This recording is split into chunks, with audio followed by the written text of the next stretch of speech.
Welcome to Zee Telugu news market watch. Crypto కరెన్సీలో చాలా updates వచ్చినాయి. కొన్ని ఉపయోగించుకొని క్రిప్టో వాడుతున్నారు, కొంతమంది ఎన్విరాన్మెంటల్కి అనుగుణంగా క్రిప్టో వాడుతున్నారు. అసలు ప్రజెంట్ క్రిప్టోలో లేటెస్ట్ అప్డేట్స్ ఏంటి అండ్ కొత్తగా ట్రెండింగ్లో ఉన్న క్రిప్టో కరెన్సీస్ ఏంటి, మనతో మాట్లాడడానికి క్రిప్టో ఎడ్యుకేటర్ రాజేష్ గారు ఉన్నారు. Hi sir. హాయ్ రవి గారు.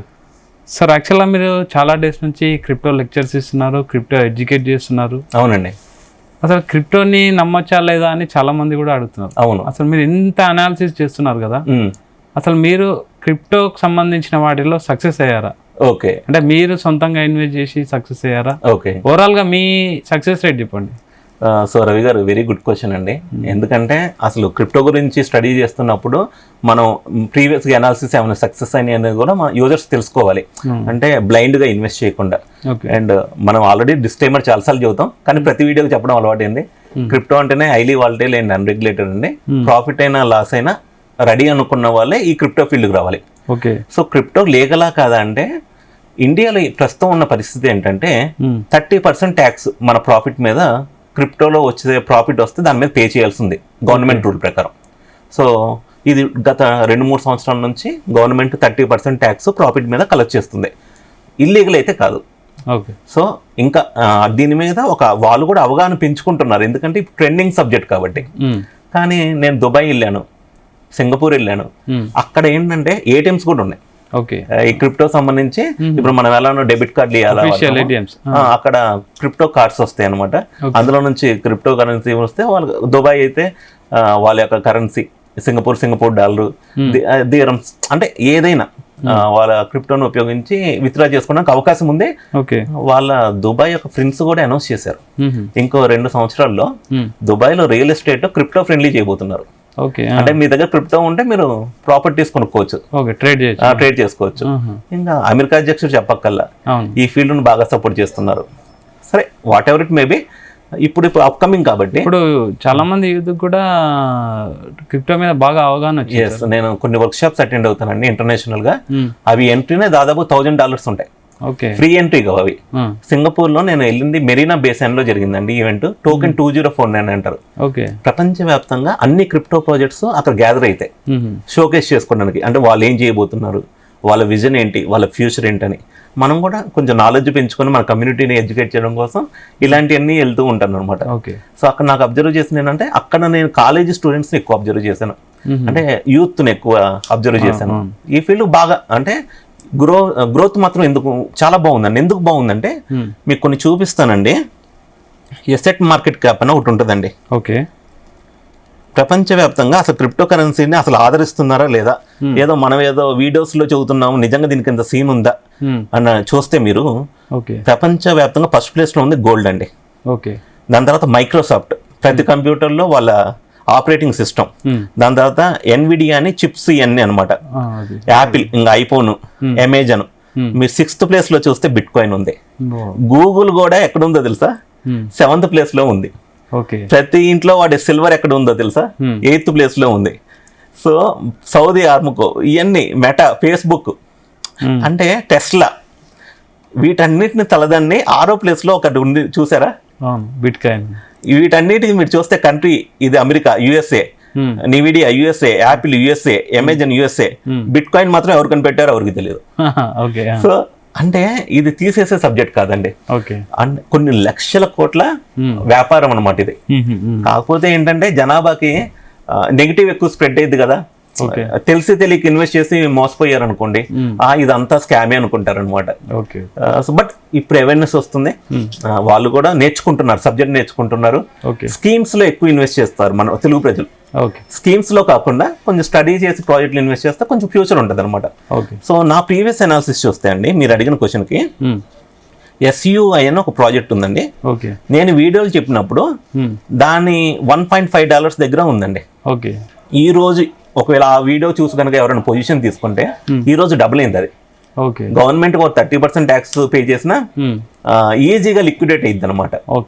అండ్ ఇంకో ప్రాజెక్ట్ అండి, అసలు ఇంకో ప్రాజెక్ట్ కాదు, ఇందాక మనం 6th ప్లేస్లో ఉన్నాం కదా, నేను వీడియోలో అంటే పబ్లిక్లోకి వచ్చాను, నా కమ్యూనిటీస్కి వీళ్ళకి పర్సనల్గా చెప్పింది వేరు, పబ్లిక్ లోకి వచ్చి నేను ఎప్పుడైతే వీడియోలు స్టార్ట్ చేశానో అప్పుడు బిట్ కాయిన్ ప్రైస్ $18,000 to $20,000 మధ్యలో ఉంది. ఓకే, అంటే 15 లక్షల నుంచి 18 లక్షలు. ఇప్పుడు చూస్తే బిట్ కాయిన్ చూడండి స్క్రీన్ మీద $1 lakh దాటిపోయింది ఈ రోజు. ఓకే, అప్ అండ్ డౌన్స్ ఉంటాయి, ప్రైస్ అప్ అండ్ డౌన్స్ ఉంటాయి. కానీ వాలటిలిటీ కామన్. ఇప్పుడు చూస్తే ఒకవేళ ఆ టైంలో భయపడకుండా అమ్ముకోకుండా ఈ ఓల్డ్ చేసుకొని ఈ టైం దాకా ఎదురు చూస్తే $25,000 అప్పుడు తీసుకున్నా 4 times పెరిగిందండి. ఓకే, అంటే నేను వీడియోలు స్టార్ట్ చేసుకోవడం మహా అయితే ఎక్కువ కాల ఒక 2 years అయింది అంతే. ఓకే, 2 years లో మరే బిట్ కాయిన్ అంటే ప్రపంచంలోనే అతిపెద్ద క్రిప్టో ఎసెట్ అనమాట. ఓకే, ఒకప్పుడు టోకెన్స్ అనేవాళ్ళు, కాయిన్స్ అనేవాళ్ళు, ఇప్పుడు వీటిని ఏమంటున్నారు అంటే ఎసెట్ అంటున్నారు. ఓకే, మన గవర్నమెంట్ కూడా క్రిప్టో టోకెన్స్ కాయిన్స్ అంటానికి ఇష్టపడదు. Assets, virtual digital assets. VDA మేము ఐటీ ఫైల్ చేసేటప్పుడు వీడియో అంటూ సపరేట్ కాలం ఉంటుంది ఓకే ఐటీ రిటర్న్స్ లో. సో కొన్ని ఎక్స్చేంజెస్ ఉన్నాయి, కొత్తగా వచ్చిన వాటి ఇన్కమ్ ట్యాక్స్ బేస్ కూడా వీడియో ఉంటాయి. కొన్ని ఎక్స్చేంజెస్ అయితే మీకు రిపోర్ట్ ఇస్తాయి, మీకు ఇంత ట్యాక్స్ పే చేయాలి, ఇంత ప్రాఫిట్ వచ్చింది. సో ఇది గవర్నమెంట్ కొంచెం రిక్వెస్ట్ చేస్తుంది క్రిప్టో కమ్యూనిటీ మొత్తం. అంటే మీరు కూడా చాలా మీ ఎఫ్బీలో ఫాలో అవుతుంటే అందులో ఫిక్స్ చూసాను సార్. అంటే డిఫరెంట్ కాలేజెస్ లో, యూనివర్సిటీలలో కూడా లెక్చర్స్ ఇస్తున్నారు. వాళ్ళు ఇన్వైట్ చేస్తున్న లెక్చర్స్ ఇస్తున్నారు అంటే అది కొంచెం అంటే అఫీషియల్ గానే జరుగుతున్నట్టు. కొంచెం ఉస్మానియా యూనివర్సిటీలో బ్లాక్ చైన్, బిట్ కాయిన్ వీటి మీద ఒక పేపర్ కూడా పెట్టారండి, అంటే ఒక సబ్జెక్ట్ అనేది. ఓకే, ఇప్పుడు నేను లేటెస్ట్ గా విజ్ఞాన్ యూనివర్సిటీకి వెళ్ళాను. విజ్ఞాన్ యూనివర్సిటీలో యూత్ కూడా నేను ఏమనుకున్నా అంటే ఈ సబ్జెక్ట్ కొంచెం మరి వీళ్ళకి ఐడియా ఉంటుందో ఉండదో అని స్టార్ట్ చేశాను. చిన్నగా స్టార్ట్ చేసి నెక్స్ట్ లెవెల్కి వెళ్ళిపోయింది సబ్జెక్టు. వాళ్ళు ఇంట్రాక్షన్ అయ్యారు నాతో కాయిన్స్ గురించి. వాళ్ళు అడిగిన కాయిన్ చాలా బాగుంటే లేటెస్ట్ కాయిన్స్ అనమాట. బిట్ కాయిన్ నుంచి కనుక్కున్నారు, పై కాయిన్ గురించి కనుక్కున్నారు, ఇంకా ఎన్నో అప్డేట్స్ అది తెలుసుకున్నారు అనమాట. పై కాయిన్ మన టాపిక్ వచ్చింది కాబట్టి చెబుతానండి. పై కాయిన్ చాలా రోజుల నుంచి ఫాలో అవుతున్నాం మనం. పై కాయిన్ యాక్చువల్ గా మధ్యలో తగ్గిందండి.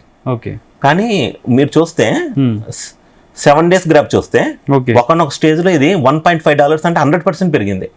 అంటే ఒక 20 to 30 days లోపు మళ్ళీ తగ్గి ఇప్పుడు $0.7 పడిపోయింది అనమాట. అంటే ఎందుకు పెరిగిందంటే వీళ్ళు ఒక అనౌన్స్మెంట్ అనేది వచ్చిందండి. దాదాపుగా $100 million, అంటే 700 నుంచి 900 కోట్ల రూపాయలు మన ఇండియన్ కరెన్సీలో. ఆ కరెన్సీని వీళ్ళు స్టార్టప్స్ వీటిలో ఇన్వెస్ట్ చేయబోతున్నారు, USD రూపంలో, పై కాయిన్ రూపంలో. ఆ డబ్బులు మళ్ళీ ప్రాఫిట్ వచ్చింది అనుకోండి, వీళ్ళు మళ్ళీ బైబ్యాక్ చేసేది పై కాయిన్. కాకపోతే ఏంటంటే పై కాయిన్ ఏంటంటే ఫ్రీగా మైనింగ్ చేసుకోవచ్చు, ఎటువంటి ఇన్వెస్ట్మెంట్ లేకుండా. ఫ్రీగా వస్తే మాత్రం మైనింగ్ చేసుకుంటూ ఉండండి, అంటే మొబైల్లో జస్ట్ డైలీ ఒకసారి ఓపెన్ చేసి మైనింగ్ చేసుకోవడమే. ఇన్వెస్ట్మెంట్ చేయకండి. ఇన్వెస్ట్మెంట్ అంటే మళ్ళీ కొనటం పెరిగిద్దని, అంటే వాళ్ళు రిస్క్ తీసుకోగలిగితే ఓకే, అంటే ఇది గ్యారంటీగా పెరిగిద్దని కాకుండా ఈ ఎకో సిస్టమ్ బాగా డెవలప్ అవ్వాలి, పై కాయిన్ వాడే యూటిలిటీ అనేది బాగా పెరగాలని. మనం లిస్టింగ్ అప్పుడు మాట్లాడుకున్నాం సార్. లిస్టింగ్ తర్వాత అప్పటికి ఎలా ఉంది సార్ డిమాండ్ ట్రెండింగ్? లిస్టింగ్ అప్పుడు యాక్చువల్గా $3 దాకా వెళ్ళిందండి అప్రాక్సిమేట్ గా. ఫ్రీగా వచ్చిన కాయిన్స్ దాదాపుగా 200 నుంచి 300 రూపాయలు, అంటే చాలా వెరీ గుడ్ ప్రైస్ వచ్చేసి. అయితే ఇలాంటి కాయిన్స్ ఎన్నో మార్కెట్లోకి వచ్చినాయి. ఇప్పుడు ఇదైతే ఇంత దూరం నిలబడింది కానండి, ఫ్రీగా వచ్చిన కాయిన్ $0.1 కూడా నిలబడదు. యామ్స్టర్ కాంబాట్ అని బోల్డ్ మంది టెలిగ్రామ్ యాప్స్ అనమాట, ఫ్రీగా ట్యాప్ చేస్తే కాయిన్స్ వచ్చినాయి. అది అసలు లిస్ట్ అయిన తర్వాత 5-6 రోజుల్లోనే పడిపోయింది. కానీ ఈ పై కాయిన్ వచ్చేసి సంథింగ్ దే ఆర్ డూయింగ్. కాకపోతే ఏంటంటే మీరు ఎంతవరకు రిస్క్ తీసుకుంటారో యావరేజ్ చేసుకోవాలి, ఒకేసారి ఇన్వెస్ట్మెంట్ ఎప్పుడు చేయకూడదు. కొంచెం కొంచెం యావరేజ్ చేసుకుంటూ పోతే మనకు అవకాశాలు ఉంటాయి ఈ యొక్క క్రిప్టో కరెన్సీ నుంచి కూడా సక్సెస్ చేసుకోవడం కోసం. అయితే వీళ్ళకి కొంచెం సప్లై అనేది, అందరూ మైనింగ్ చేస్తారు కదా, కొత్త కాయిన్స్ ఎక్కువ వస్తున్నాయి మార్కెట్లోకి, సప్లై పెరుగుతుంది, దీనికి తగ్గట్లు డిమాండ్ పెరగాలి. అండ్ సప్లై డిమాండ్ వచ్చింది కాబట్టి నేను ఒక ప్రాజెక్ట్ గురించి అనాలిసిస్ చేస్తున్నానండి. నాకు కూడా చాలా బాగా నచ్చింది ఆ ప్రాజెక్టు.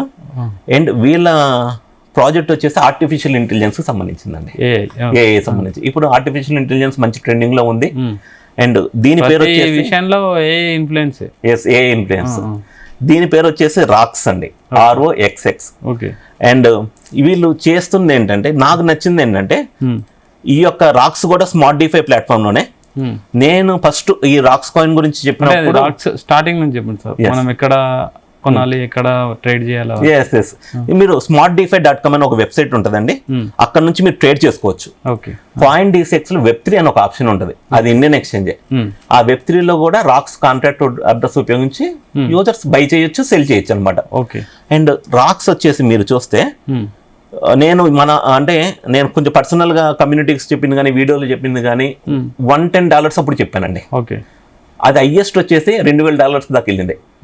అక్కడ మళ్ళీ ప్రాఫిట్స్ తీసుకొని మళ్ళీ ఇప్పుడు $200 పడిపోయింది అనమాట. కానీ కరెంట్ ప్రెజెంట్ సార్ $200 అండి. అంటే మనం చెప్పిన దానికన్నా ఎక్కువలోనే ఉందన్నమాట ఇనీషియల్ గా చెప్పిన దానికన్నా. ఓకే. కానీ రాక్స్ కున్న అడ్వాంటేజ్ ఏంటంటే దీని టోకెన్ సప్లై అనేది చాలా ఇంపార్టెంట్. ఓకే. ఇప్పుడు బిట్ కాయిన్ సప్లై ఉందనుకోండి, 21 మిలియన్ కాయిన్స్, అంటే 2,10,00,000 కాయిన్లు. షిబా ఇను సప్లై ఉందనుకోండి, అది ఎక్కువ కాయిన్లు వస్తాయి. ఓకే. అందుకని జనాభా ఏంటంటే తక్కువ ఇన్వెస్ట్మెంట్ చేస్తే ఎక్కువ కాయిన్లు వస్తాయి, కానీ దాని సప్లై ఎక్కువ. ఓకే. సో మార్కెట్ ఎప్పుడు అనేది సప్లై డిమాండ్ రూల్ ప్రకారమే ఉంటుంది. రాక్స్ సప్లై వచ్చేసి జస్ట్ 363 టోకెన్లే, 363 టోకెన్స్. అంత తక్కువ? చాలా తక్కువ. అంటే 1000 తో స్టార్ట్ అయింది, బన్నింగ్ జరిగింది అనమాట.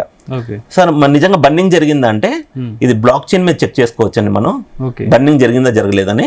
మీరు చూస్తే ఇక్కడ సప్లై వచ్చేసి 1000 తో స్టార్ట్ అయిందండి, 63% సప్లై బన్నింగ్ అయిపోయింది. ఇక్కడ సింబల్ వచ్చేసి బన్నింగ్ అనమాట. గ్రీన్ అంటే బయ్యింగ్ అండి, రెడ్ అంటే సెల్లింగ్ అనమాట. ఎప్పుడైతే ఇలా గ్రాఫ్ ఉంటే కాయిన్ కొనడానికి అమ్మడానికి వీలుందని అవకాశం. ఓకే. అండ్ ఇంకొకటి ఏంటంటే ఇది మార్కెట్ క్యాప్ కూడా 1 మిలియన్ కన్నా చాలా తక్కువ మార్కెట్ క్యాప్. అంటే నేను మెయిన్ ఫోకస్ ఏంటంటే అండి, పెరిగిన ప్రాజెక్టులు ఎవరైనా చెబుతారు, ప్రపంచవ్యాప్తంగా ఎంతో మంది యూట్యూబర్స్ ఉన్నారు, దాని గురించి అనలిస్టులు ఉన్నారు. కాయిన్ పెరిగిన తర్వాత చెప్పడం వేరు. కాయిన్ ఇనీషియల్ స్టేజ్ లో ఉంది, దీనికి ఫ్యూచర్ ఉందంటే డెఫినెట్ గా దానికి అంటే నాకు ఒక 50 నుంచి 100 ప్రాజెక్టులు నేను అనాలిసిస్ చేస్తాను. ఉన్న వాటిలో కొంచెం బెస్ట్ ఏంటి, ఏమైనా వర్క్ చేస్తున్నాయి ఆ ప్రాజెక్టులు అంటే, వీళ్ళు వర్క్ చేస్తుంది ఏంటంటే ఆర్టిఫిషియల్ ఇంటెలిజెన్స్ ఇంటిగ్రేట్ చేయబోతున్నారు వీళ్ళ కాయిన్ కి. అది గనక వస్తే లైవ్ లోకి ఈ కాయిన్ డిమాండ్ అనేది పెరుగుతూ ఉంటది. అంతెందుకండి, కరెక్ట్ గా చెప్పాలంటే 1000 కాయిన్స్ కదండి, 363 మిగిలి ఉన్నాయి. ఒక్కొక్క రాక్స్ ఒక్కొక్కరు కొన్నా సప్లై దొరకదు. అంటే 363 మంది కొంటేనే సప్లై అయిపోయింది. ఎప్పుడైతే సప్లై అయిపోయింది అనుకోండి, కొత్త కాయిన్స్ మార్కెట్ లో రావడానికి వీల్లేదు. ఎవరైతే ఇనీషియల్ గా దీనికి బాగుంది అనేది తీసుకున్నా వాళ్ళకి. అందుకనే ఈ రాక్స్ కి ఒక హిస్టరీ కూడా ఉందండి. ఫెగ్ ఎన్విరాన్మెంట్ లో స్మార్ట్డిఫై అనేది చాలా ఫేమస్. ఒకప్పుడు అది కొన్ని వేల కోట్ల మార్కెట్ క్యాప్ ప్రాజెక్ట్. ఇప్పుడు రాక్స్ అనే అతను డెవలప్ చేశాడు. ఆ రాక్స్ ఒకనొక టైంలో బిట్ కాయిన్ తో పోటీ పడింది ప్రైస్ లో. నేను బాగా గుర్తు, నాకు 2021లో అండి, అంటే సప్లై మార్కెట్ క్యాప్ పరంగా కాదు, ఇక్కడ రేట్ పరంగా బిట్ కాయిన్ అప్పట్లో $55,000 అలా రీచ్ అయ్యింది అనమాట. రాక్స్ అనేది కూడా బిట్ కాయిన్ ఒక సందర్భంలో బీట్ చేసింది. ROX హిస్టరీ పెద్దది, ROX అనమాట. అయితే ఆ కాయిన్ మళ్ళీ వాళ్ళు మైగ్రేట్ చేసుకున్నారు, అంటే FEG లో కలిపేసుకున్నారు వాళ్ళ కాయిన్. వాళ్ళకి రాక్స్ హోల్డర్స్ అందరికి FEG లో కాంపెన్సేషన్ ఇచ్చారు. మరి వాళ్ళందరూ మిస్ అవుతారు కదా. FEG అంటే ఇంతకుముందు మాట్లాడుకున్నాం. FEG అనేది ప్లాంట్, అది FEG గ్రీన్ అండి. FEG అనేది చాలా biggest block chain platform. Adani FEG అంటే ఫీడ్ ఎవ్రీ గొరిల్లా. అది అసలు ఈ స్మార్ట్డిఫై ప్లాట్ఫామ్ డెవలప్ చేసిందే వాళ్ళు అనమాట. అది దాదాపు ఒక 50 నుంచి 100 మంది బ్లాక్ చైన్ డెవలపర్స్ ఈ యొక్క స్మార్ట్డిఫై ప్లాట్ఫామ్ లో వర్క్ చేశారండి. ఆడిటింగ్ చేశారు, ఇదంతా జరిగింది. అయితే ఈ రాక్స్ టోకెన్ కి మరి అది మిస్ అయ్యారు కదా, అంత ముందు అంత మంచి లవర్స్ ఉన్న కాయిన్, ఇప్పుడు ఆల్టర్నేటివ్ వచ్చిందే రాక్స్ అనమాట.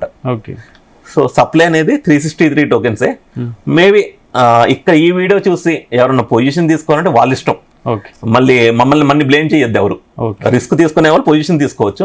ఎందుకంటే క్రిప్టో అంటేనే కొన్ని ఆల్రెడీ ఇన్వెస్ట్ చేస్తున్నారండి, మన వీడియోస్ ద్వారా ఇన్వెస్ట్ కాదు, ఆల్రెడీ ఇన్వెస్ట్ చేస్తున్నారు కాబట్టి అవేర్నెస్ చేయడానికి మనం వచ్చాం. అంటే చాలా మంది స్కామ్స్ లో ఇన్వెస్ట్ చేస్తున్నారు, డౌట్స్ క్లారిఫై చేయడానికి. సరే, డౌట్స్ అంటే గుర్తొచ్చింది నాకు పర్సనల్ గా, అండ్ చాలా మందికి కూడా క్రిప్టోలో లార్జ్ క్యాపిటల్ ఉన్న వాటిని ఎక్కువ ఇన్వెస్ట్ చేయాలా, లేకపోతే స్మాల్ క్యాపిటల్ ఉన్న వాటిని ఎక్కువ ఇన్వెస్ట్ చేయాలా, ఇది డౌట్ చాలా ఉంటుంది. అంటే ఇప్పుడు లార్జ్ క్యాప్ అంటే అండి bit coin, Ethereum, BNB, Solana, ఇవన్నీ లార్జ్ క్యాప్ ప్రాజెక్ట్స్. అంటే మీరు సపోజ్ ₹1,00,00,000 పెట్టారండి, రేపు ఫ్యూచర్లో 2 కోట్లైనా ఎమ్మంటే విత్డ్రా చేసుకోవచ్చు. లిక్విడిటీ అంత ఉంటుంది అనమాట. స్మాల్ క్యాప్ ప్రాజెక్ట్స్ ఏంటంటే ప్రైస్ యాక్షన్ బాగుంటుంది. లార్జ్ క్యాప్ లో ప్రైస్ యాక్షన్ రావాలంటే చాలా మళ్ళీ అంత డబుల్ ఇన్వెస్ట్మెంట్స్ రావాలి. ఓకే. ప్రైస్ యాక్షన్ అక్కడ ఉంటుంది, అవి స్టాండర్డ్ ప్రాజెక్ట్స్ అనమాట. స్మాల్ క్యాప్లు ఏంటంటే ఇది బాగుంది, ఇంకొక 6 నెలల్లో ఇది గ్రోత్ ఉంటుందని కనుక చేస్తే లార్జ్ క్యాప్ ఇవ్వని పర్ఫార్మెన్స్ స్మాల్ క్యాప్ ఇస్తుంది ఓకే ప్రైస్ పరంగా. కాకపోతే ఏంటంటే ఒకేసారి విత్డ్రా చేసుకోకూడదు, ఇవి కొంచెం కొంచెం విత్డ్రా చేసుకోవాలన్నమాట. అంటే రేపు మీకు ఒక 5 లక్షలు వచ్చినాయి సార్, ఒకే రోజు విత్డ్రా చేస్తే మీకు 5 లక్షలు విత్డ్రా చేసుకుంటే 2-3 లక్షలు వచ్చేది పెరిగిన, ఎందుకంటే లిక్విడిటీ తక్కువ ఉంటుంది కాబట్టి. కొంచెం కొంచెం ఒక 25,000 ఒక రోజు, ఒక 50,000 ఒక రోజు, మళ్ళీ 5-10 డేస్లో ఈ విధంగా చేసుకుంటూ పోతే బయ్యింగ్స్ జరుగుతుంటాయి కాబట్టి మీకు మంచి ప్రైస్ అనేది రావడానికి ఉంటుంది. పోర్ట్ఫోలియో ఎప్పుడైనా మీ దగ్గర ఒక $1,000 ఉన్నాయి అనుకోండి, ఈ $1,000 దాదాపుగా ఒక $500 లార్జ్ క్యాప్లో ఉండాలి. ఓకే. మిగతా $500 2 పార్ట్స్ చేయాలండి. ఓకే. ఒక $250 మీడియం క్యాప్, అంటే ఒక 50 to 100 మిలియన్ మార్కెట్ క్యాప్ ఉన్న ప్రాజెక్ట్లో. ఇంకా కొంచెం ఇంకో $250 ఉంటుంది కదండి, అవి ఈ స్మాల్ క్యాప్ ప్రాజెక్ట్స్లో పెట్టుకుంటే ఒక్కోసారి ఏమైందంటే ఒక స్మాల్ క్యాప్ ప్రాజెక్ట్ క్లిక్ అయినా మన ఇన్వెస్ట్మెంట్ మొత్తం వచ్చేసింది.